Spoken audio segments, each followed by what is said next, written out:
taken back a little bit by that, but at that point, there was really no evidence whatsoever, and I put evidence in quotation marks, there was no evidence at that point for me to address anything. And it wasn't until the last 60 days that Sheriff Verdon has chosen to go public with this and has shared information, first of all, that I don't think should be shared with the press. Please forgive me, I know you all have a job to do. I'm very old-fashioned, and I've been doing this. I've been a prosecutor in Oklahoma for 25 years. I don't like trying a case to the press, and I'm afraid that's what he's doing. And I don't mind him being aware of that. I've expressed that to his undersheriff. So there's a way to do this, and there's a way not to do this. And I don't believe it's being done properly. And as the evidence has started to come out, or at least the evidence that he believes exists has started to come out, I reached out to the Kinneys, and after the conversation with them, that's when I asked to meet with you all so that I could try to address this. Can you clarify what information was shared with the press that you didn't feel like was appropriate? Where Mr. Rader may have been located. In fact, I don't think that the qualifier may is even appropriate. I believe that there's been a statement made by representatives of the sheriff's office that he was at that bank, and there's no evidence to support that. That's inappropriate because that's still under investigation. And anytime something's still under investigation, if you share it with the press, first of all, especially in a county as small as Osage County, area-wise we're very large, population-wise we're not. And so we have only a certain number of possible jurors that we can use. And so when something like this hits the press and it ends up all over the local news, the national news, the international news, it's all over social media, it's on the internet, it's very difficult to find 12 qualified jurors who haven't heard about this. And if they've heard about it, then they've developed a prejudice probably for it. So I don't like doing that. But that's just one example. There are other examples. I really was concerned when the sheriff came out and his undersheriff came out and said that they considered Dennis Rader the suspect in this case. Is it possible the sheriff has evidence that you're unaware of? It is possible, yes, sir. Do you have a hand? I know the pantyhose that they found in April have not been sent for DNA testing as of the 5th. Do you have a hand in being able to get that tested to see if there is a connection to Rader, if that would even belong to him? The OSBI will do that testing, whether it comes from the sheriff's investigation or from their own. So we'll submit that, and then we'll have to take a look to make sure chain of custody is not an issue, and then if it's not, whether or not there's any evidentiary value to it. It's very difficult, a piece of pantyhose that's been buried in the ground for who knows how many years. Trying to get definitive DNA evidence off that is going to be very difficult. If you investigate it and there is a chain of command issue or chain of custody issue, what happens to that? What evidence? If there's a chain of custody issue, we would have the evidentiary hearing before the court, and if the court found that the chain of custody did not exist or there was a break in the chain of custody, we would not be able to introduce the evidence. So the evidence that's been recently released, you're saying a lot of that wouldn't hold up in court. I'm wondering why you think that the sheriff is even releasing this in the first place. I'm afraid you'd have to ask the sheriff that. I don't have an answer for you. So with what is out there, what do you think about Bad Wash Day and the journal entry with what is out there? I mean, it's very similar to what has been described. I mean, it does scare the community. Sure. Of course. And I get that. Investigations at the very basic level start out with what do we have and what evidence is there and where does that evidence lead us. There's not a law enforcement officer in the country that won't tell you the best way to do an investigation is to follow the evidence. To go back to your question and to tie it into this one, we had Sheriff Verdon going to Kansas and interviewing Dennis Rader before he had ever seen any of his journals, before he had gathered any evidence. He went and he met with Dennis Rader in prison. And the discussion was, were you involved in this? My concern with that, and maybe he's got to go back to this young man's question, maybe the sheriff has something that he's not shared with me, okay, that led him to go to Dennis Rader. But if he didn't, if his whole purpose was to go up there and to try to gather evidence from Dennis Rader, that's not the way you handle it. Because from my understanding, he didn't have anything at that point to suggest that Dennis Rader was involved in this. And yet that was the step that they took. Then they started working backwards, getting a search warrant, digging up Mr. Rader's property, going through his journals, looking through that stuff, trying to find things. Keep in mind, this case has been investigated at least twice before. Those journal entries were in there all along. Law enforcement knew all along that she was removed or abducted from the laundromat. All of that information was in there, okay? So twice it was investigated, once by the sheriff's office, I believe once by OSBI, although I'm not certain, and there may have been a second investigation by the sheriff's office. But regardless, it seems to me that we're not taking evidence and then going where that evidence leads us. We're taking a suspect and then going back and trying to find evidence to support our theory that that suspect is in fact the one that committed the crime. That's not the way you do an investigation. Because when you do that, you essentially put yourself in a box and you don't consider any other possibilities out there. There may be other possibilities as to what happened, but we don't know because the focus of the investigation from day one, from the day that they went to Kansas to interview Mr. Rader, was it was Dennis Rader. The sheriff told me the reason that he went to BTK is because in a letter BTK wrote to a personal friend that he had written out in a letter that there were more victims and there was more evidence under his property that law enforcement has never seen. That's the whole reason that the sheriff went to go interview him in the first place. And that may be, and I'm not going to speculate again. My question, again, as a prosecutor, because I can't file something unless I'm satisfied there's probable cause, is who was the friend? Why did they reach out to the sheriff? What specifically did the letter say? And what specifically was the conversation that took place with Dennis Rader? Again, keep in mind, he's convicted of 10 murders in the first degree. He's getting serving 10 life sentences. He's never going to get out. It'd be naive to think that he hasn't committed more murders. It wouldn't surprise me at all if he's committed more murders. But I've still seen no evidence at all from any source that suggests that he's ever been in Pawhuska. In fact, I believe from what the sheriff told us at that meeting I told you about 3 months ago, he told law enforcement that at that point they didn't have any evidence that specifically put Mr. Rader in Pawhuska. Has the sheriff's office asked you to file anything to prosecute this? They have not. Is this going to be a tit for tat with subpoenas as to we need this pantyhose now, or we need this journal entry? I mean, it sounds like it's getting nastier, not smoother. Yeah, and I hate that. I hate that because that doesn't serve any purpose whatsoever. I think the OSBI is going to reach out to the sheriff, and hopefully the sheriff will understand how important it is for the law enforcement agencies to work together, and I hope that we can do that. If we can do that and we can identify a true suspect, I am prepared to file charges immediately.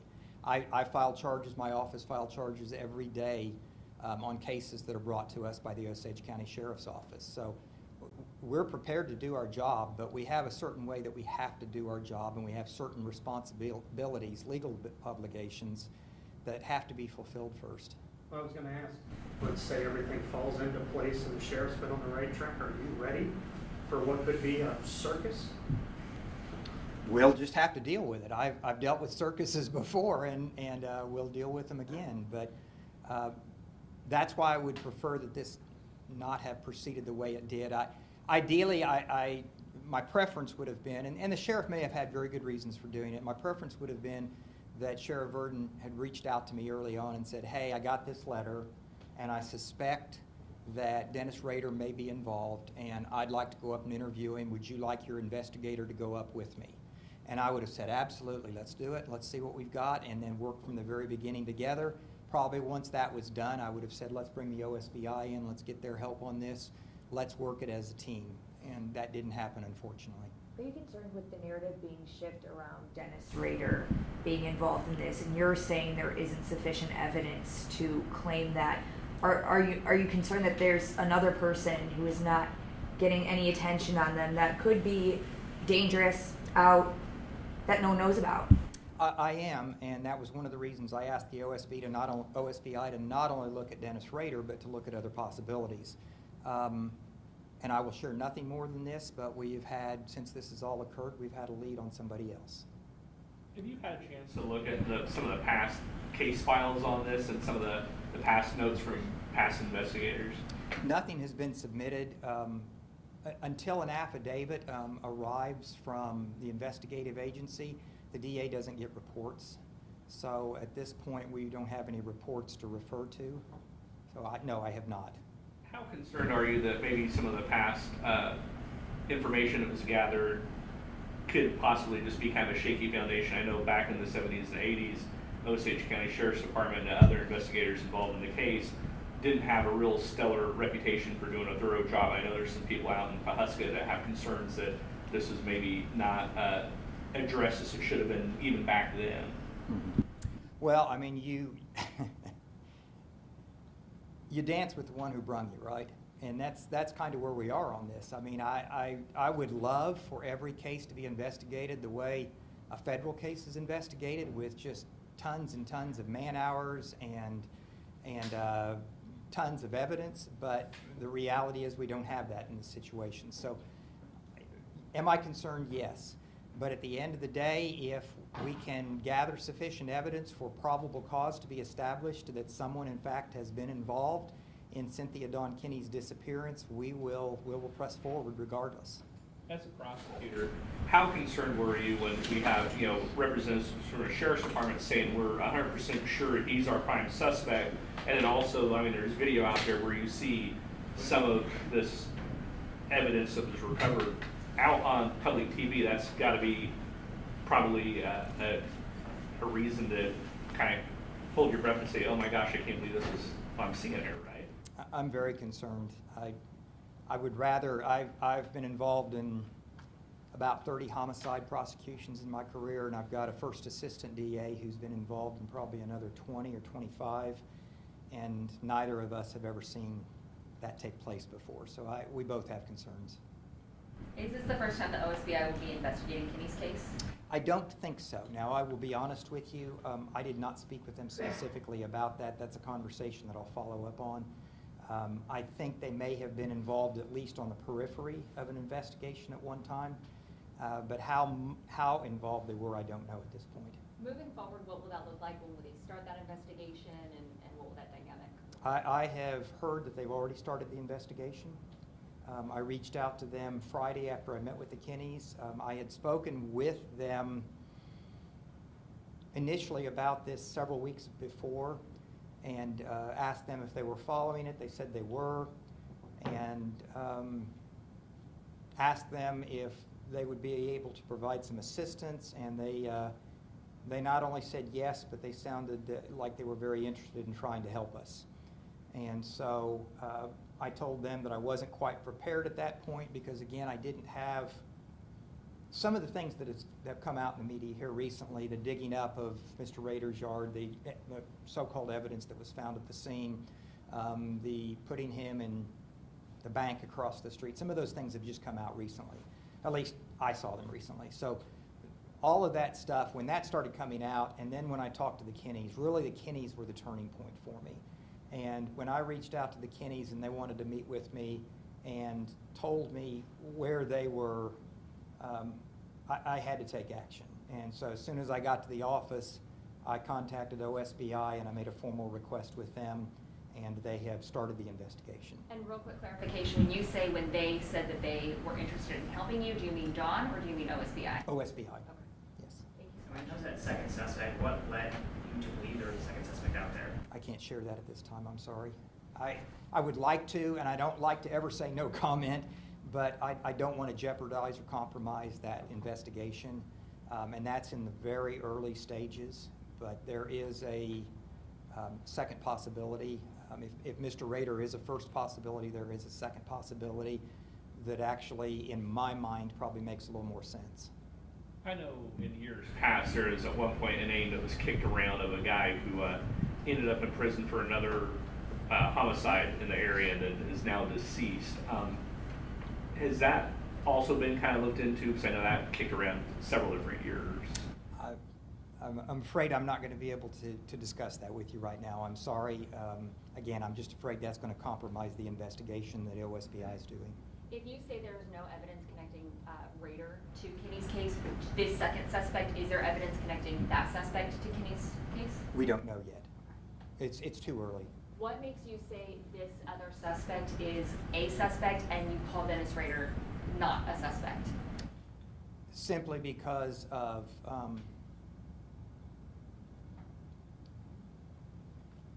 I'm not going to answer that. I'm sorry. I'm trying to think through. I want to be as transparent with you as I can, but that is something that the OSBI is going to have to look at. And I will tell you, though, that if what I have heard is correct, it will definitely raise my suspicions significantly. And you are considering that person a suspect versus a person of interest? Well, believe it or not, TV shows like to use person of interest a lot. I don't use person of interest too much. I prosecuted in Oklahoma County to start my career, then Tulsa County, then Wagner County, Osage County, Pawnee County, and that's not typically a term that I've used or seen law enforcement use, so I'm not sure I can distinguish between the two. I will tell you that using just basic English understanding of that term, I would say that at this point I would characterize them more as a person of interest.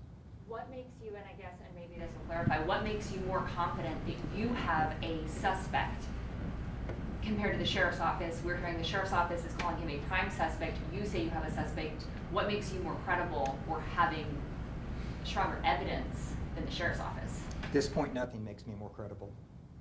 Have you talked to the Kinney family about this second, or I guess maybe first suspect? And if so, you haven't? I have not spoken with them.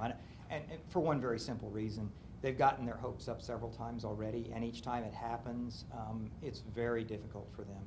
And I don't want to get their hopes up unnecessarily, and I don't have. It's far too premature.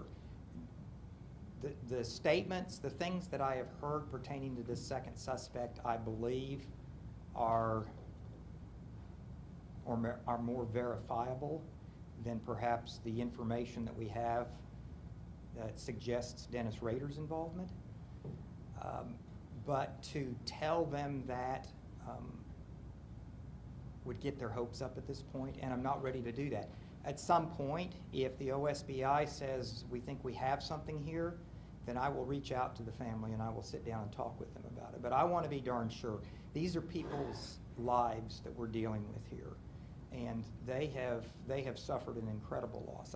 I've got an 18-year-old daughter myself. I cannot imagine not knowing where she is, not knowing whether she died, if she's still alive, not knowing whether she was tortured, whether she was raped.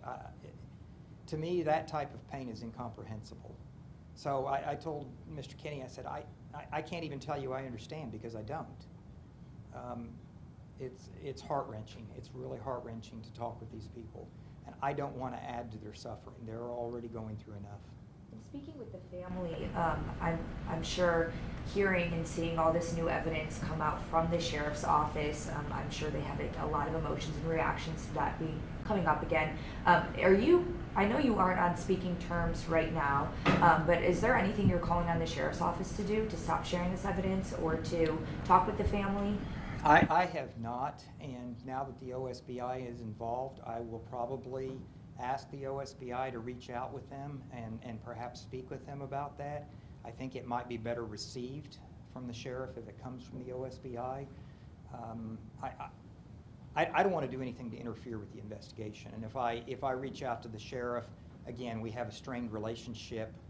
I think we both feel that way. I don't want him to feel like, no, you're not. I'm not giving you anything. I'm not going to talk to you at all. I'm hoping that he'll see the wisdom and expediency of working with the OSBI.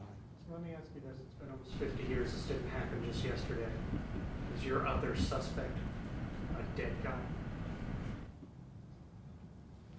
It's been a while. So It has been. All right. Yes. How confident is your office this is in fact a homicide. Well, Why?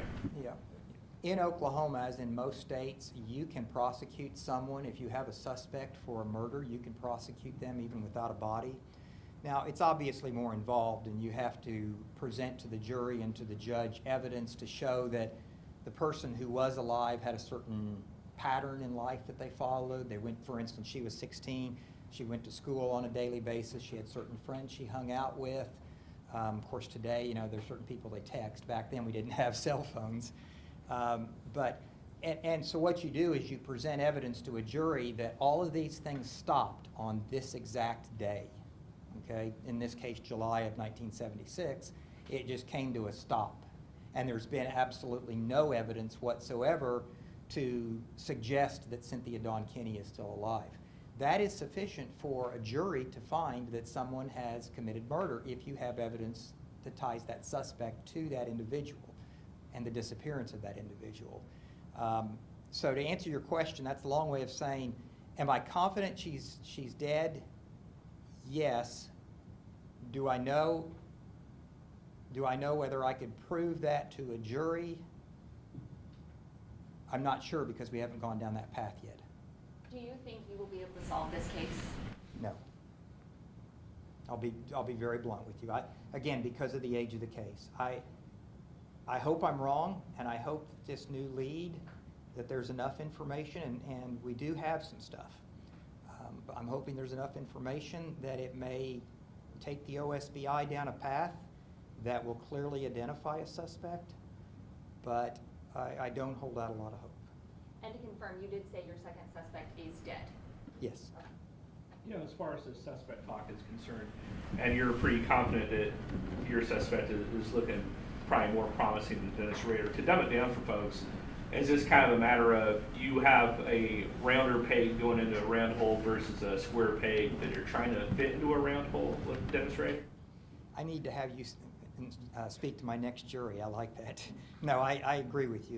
That's a great analogy. I think that's what we're dealing with. And again, that goes back to how do you do an investigation? You start out and you gather evidence, and then you go where that evidence leads you. And that gets you to where you have a round peg going into a round hole. And I know earlier you had discussed the fact that you hadn't seen a search warrant for the dig in Park City at Rader's former home.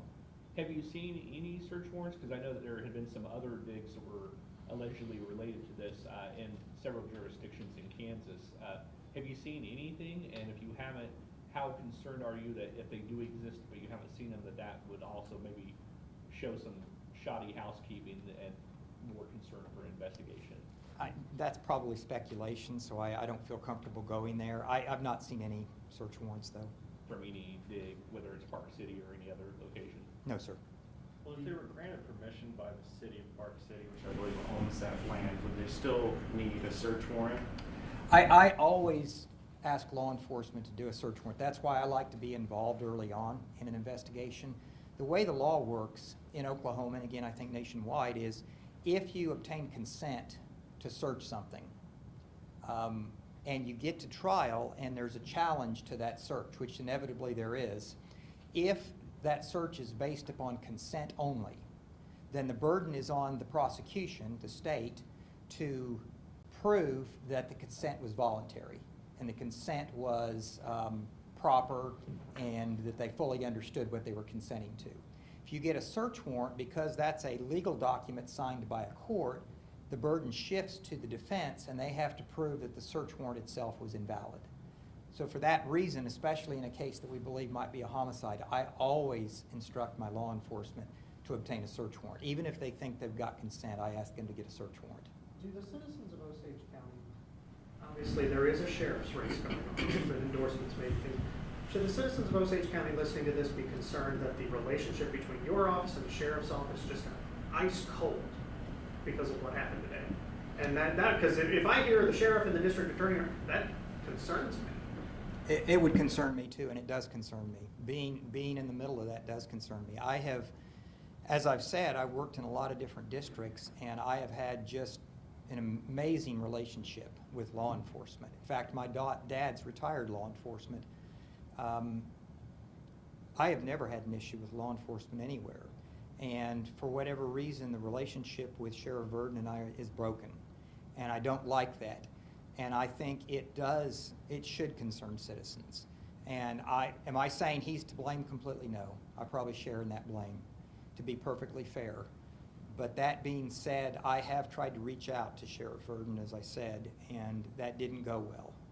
So this is where we are, and I still have a job to do, and just because my relationship is strained with my sheriff, I can't stop doing my job, and I can't stop trying to do it the right way. And so that's what I'm trying to do here. Now, if my memory serves me correctly, besides this whole experience right now and the possibility of this other TV show, early on when Sheriff Verdon took office, wasn't his office involved in a couple cases that were kind of part of some sort of program or TV show, and they eventually solved those kind of early on? You have a good memory. Yes, sir. There were 3 specifically. And he worked with the former district attorney, Rex Duncan, who I ran against. And before I took office and before Mr. Duncan left office, he filed 3 different cases. They were all cold case murders.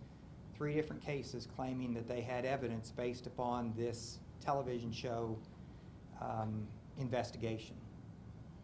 And I would say probably within an hour of those charges being filed, I received a phone call from an individual who I highly respect. I'm not going to share his name, but he is perhaps the best investigator, law enforcement investigator I've ever worked with. And he had intimate knowledge of all 3 of those cases. And he called me up and he said, "Mike, we aren't any closer to solving those cases now than we were when they happened." And I said I was afraid of that. And so when I got into office, I took a look at them. The evidence simply was not there. I contacted the families of each of those victims and explained to them what I was going to be doing. I turned all 3 of those matters over to the cold case unit for the Oklahoma State Bureau of Investigation. They're still being actively investigated. One of them we've made some progress on, the other 2 not yet. And I had to dismiss those cases. And the reason I dismissed them is because obviously once you file a case, you only have so much time to get it to trial. If you don't, it can be dismissed by the court for lack of speedy trial. It's a constitutional issue. So to avoid that potential, I dismissed them after speaking with the families and explaining my reasoning. So you have very good memory. Yes, sir, that's correct. I know earlier when we were talking immunity, you were mentioning the fact that, there's usually certain kind of things that have to fall into place before, maybe federal folks would be involved.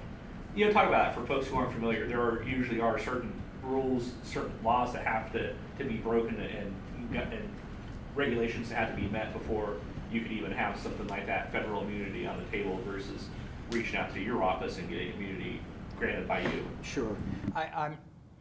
I haven't seen anything so far, either through the media or through people who have communicated with me about the sheriff's investigation, that suggests that there's any federal jurisdiction. The only possibility that I could see is if there is evidence or there is a belief that when Cynthia Kinney was taken from the laundromat that she was carried across state lines.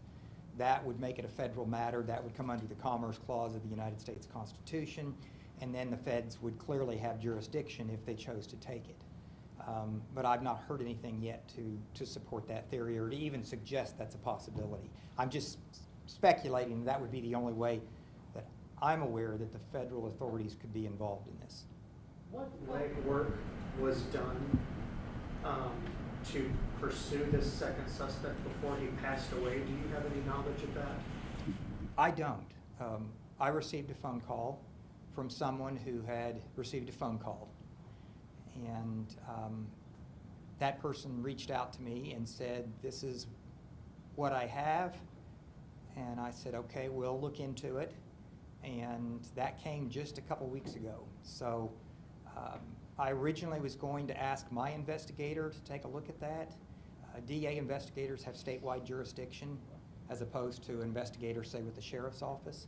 So he could have done that.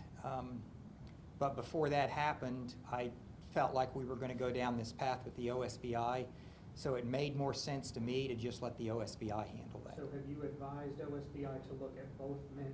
Yes.